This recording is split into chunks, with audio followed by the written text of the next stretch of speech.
ವಾಚನ 1 ಅರಸರುಗಳು ಅಧ್ಯಾಯ 18 ವಚನಗಳು 41ರಿಂದ 46.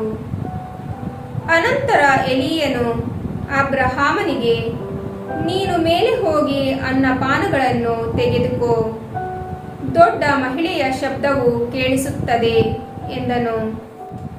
ಅಹಾಬನು ಅನ್ನಪಾನಗಳನ್ನು ತೆಗೆದುಕೊಳ್ಳಲು ಹೋದಾಗ ಎಲೀಯನು ಕರ್ಮೆಲಿನ ತುದಿಗೆ ಹೋಗಿ ಅಲ್ಲಿ ನೆಲದ ಮೇಲೆ ಬಿದ್ದುಕೊಂಡು ಮೊಣಕಾಲಿನ ಮಧ್ಯೆ ತಲೆಯನ್ನಿಟ್ಟನು.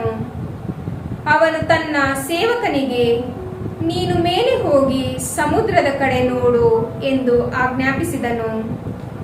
ಸೇವಕನು ಹೋಗಿ ನೋಡಿ ಬಂದು ಏನನ್ನೂ ತರುವುದಿಲ್ಲವೆಂದು ಹೇಳಿದನು. ಹೀಗೆ ಅವನನ್ನು 7 ಸಾರಿ ಕಳುಹಿಸಿದನು. 7ನೇ ಸಾರಿ ಆ ಸೇವಕನು, ಅಂಗೈಯಷ್ಟು ಚಿಕ್ಕದಾದ ಮೋಡವು ಸಮುದ್ರದಿಂದ ಏರಿ ಬರುತ್ತಲಿದೆ ಎಂದು ತಿಳಿಸಿದನು.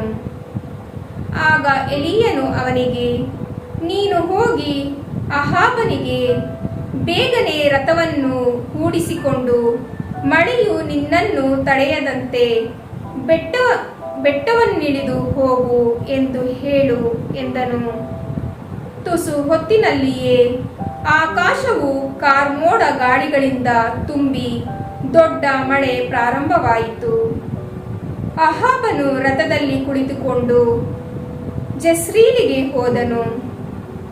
ಸರ್ವೇಶ್ವರನ ಹಸ್ತ ಎಲೀಯನ ಸಂಗಡ ಇದ್ದುದರಿಂದ ಅವನು ನಡುಕಟ್ಟಿಕೊಂಡು ಅಬ್ರಹಾಮನ ಮುಂದೆ ಓಡುತ್ತಾ ಜೆಸ್ರೀಲನ್ನು ಸೇರಿದನು.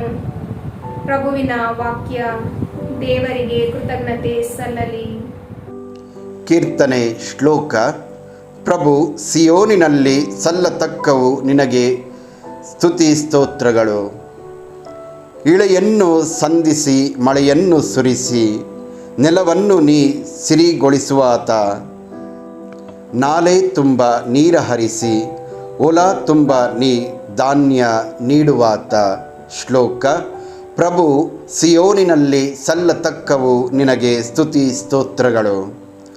ನೇಗಿಲ ಗೆರೆಯನ್ನು ತೋಯಿಸಿ ಮಣ್ಣಿನ ಹಂಟೆಯನ್ನು ಕರಗಿಸುತ್ತಿ, ಪೊಡವಿಯ ಹೊಲವು ಹದಗೊಳಿಸಿ ಹುಲುಸಾಗಿ ಪೈರನ್ನು ಬೆಳೆಸುತ್ತಿ. ಋತು ಶಿಶಿರಕ್ಕೆ ಸುಗ್ಗಿಯ ಸೊಬಗನ್ನು ಮುಕುಟವ ಮುಡಿಸಿದೆ.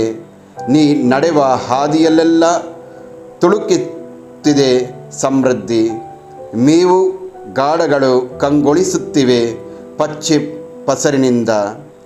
ಶ್ಲೋಕ.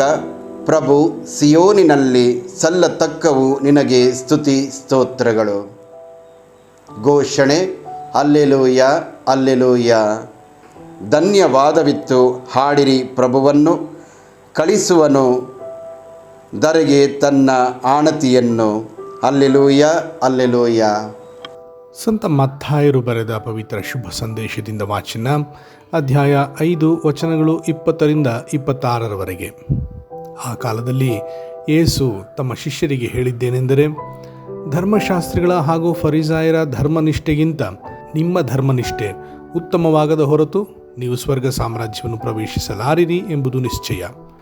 ನರಹತ್ಯೆ ಮಾಡಬೇಡ, ನರಹತ್ಯೆ ಮಾಡುವವನು ನ್ಯಾಯ ತೀರ್ಪಿಗೆ ಗುರಿಯಾಗುವನು ಎಂದು ಪೂರ್ವಿಕರಿಗೆ ಹೇಳಿದ್ದನ್ನು ನೀವು ಕೇಳಿದ್ದೀರಿ. ಆದರೆ ನಾನೀಗ ನಿಮಗೆ ಹೇಳುತ್ತೇನೆ ಕೇಳಿ, ತನ್ನ ಸೋದರನ ಮೇಲೆ ನಿಷ್ಕಾರಣವಾಗಿ ಕೋಪಗೊಳ್ಳುವ ಪ್ರತಿಯೊಬ್ಬನೂ ನ್ಯಾಯ ತೀರ್ಪಿಗೆ ಈಡಾಗುವನು.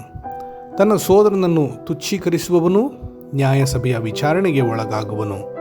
ಮೂರ್ಖ ಎಂದು ಮೂದಲಿಸುವವನು ನರಕಾಗ್ನಿಗೆ ಗುರಿಯಾಗುವನು. ಆದ ಕಾರಣ ಬಲಿಪೀಠದ ಮುಂದೆ ದೇವರಿಗೆ ಕಾಣಿಕೆಯನ್ನು ಅರ್ಪಿಸಲಿರುವಾಗ ನಿನ್ನ ಸೋದರನಿಗೆ ನಿನ್ನ ಮೇಲೆ ಏನೋ ಮನಸ್ತಾಪವಿದೆ ಎಂಬುದು ನಿನ್ನ ನೆನಪಿಗೆ ಬಂದರೆ ನಿನ್ನ ಕಾಣಿಕೆಯನ್ನು ಆ ಬಲಿಪೀಠದ ಮುಂದೆಯೇ ಇಟ್ಟು ಬಿಡು. ಮೊದಲು ಹೋಗಿ ನಿನ್ನ ಸೋದರನೊಡನೆ ಸಮಾಧಾನ ಮಾಡಿಕೊ, ಅನಂತರ ಬಂದು ನಿನ್ನ ಕಾಣಿಕೆಯನ್ನು ಒಪ್ಪಿಸು. ನಿನ್ನ ಎದುರಾಳಿ ನಿನ್ನನ್ನು ನ್ಯಾಯಸ್ಥಾನಕ್ಕೆ ಎಳೆಯುವಾಗ ಮಾರ್ಗ ಮಧ್ಯದಲ್ಲೇ ಅವನೊಡನೆ ಬೇಗ ಸಂಧಾನ ಮಾಡಿಕೊ. ಇಲ್ಲದಿದ್ದರೆ ಅವನು ನಿನ್ನನ್ನು ನ್ಯಾಯಾಧಿಪತಿಗೆ ಒಪ್ಪಿಸಬಹುದು. ನ್ಯಾಯಾಧಿಪತಿ ನಿನ್ನನ್ನು ಪೊಲೀಸರ ವಶಕ್ಕೆ ಬಿಡಬಹುದು. ಅನಂತರ ನಿನಗೆ ಸೆರೆವಾಸ ಪ್ರಾಪ್ತವಾದೀತು. ಅಲ್ಲಿಂದ ನೀನು ಹೊರಗೆ ಬರಬೇಕಾದರೆ ಬಿಡಿ ಕಾಸನ್ನೂ ಬಿಡದೆ ಎಲ್ಲವನ್ನೂ ತೆರಬೇಕಾಗುವುದು. ಇದನ್ನು ನೆನಪಿನಲ್ಲಿಡು.